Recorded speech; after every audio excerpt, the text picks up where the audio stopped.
श्री कृष्ण गोविंद हरे मुरारी।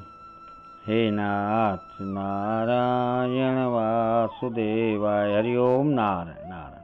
अष्टावक्र गीता प्रकरण 20वां, सूत्र 14। अनुवाद।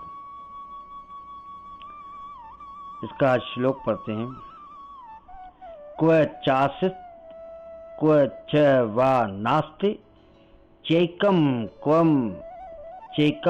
क्व च द्वयम बहुनास्त्र की मुक्तेन किंचिनो तिष्ठते मम।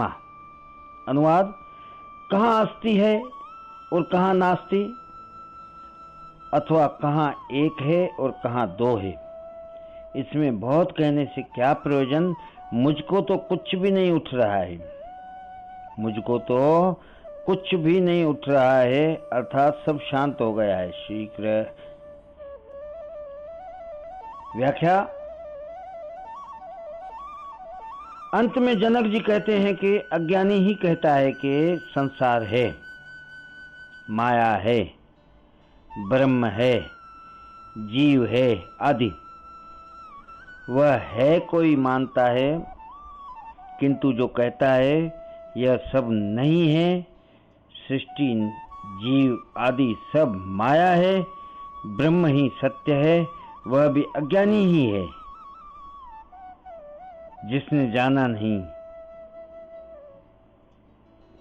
जिसने जाना नहीं वही अस्ति नास्ति के भ्रम में जीता है। जिसने जान लिया वह आत्मा तू ही तो हो जाता है। जिसने जान लिया वह आत्मा तू ही हो जाता है, उसके लिए ये अज्ञान जनित भ्रम भी मिट जाता है कि क्या है, कि क्या है और क्या नहीं है। वह ऐसा भी नहीं कहता है ईश्वर एक है, जीव उससे भिन्न है, या सभी आत्माएं ईश्वर है और ईश्वर अनेक में है क्योंकि आत्माएं अनेक हैं। वह ईश्वर और शैतान दो शक्तियों में कोई शक्तियां भी नहीं मानती।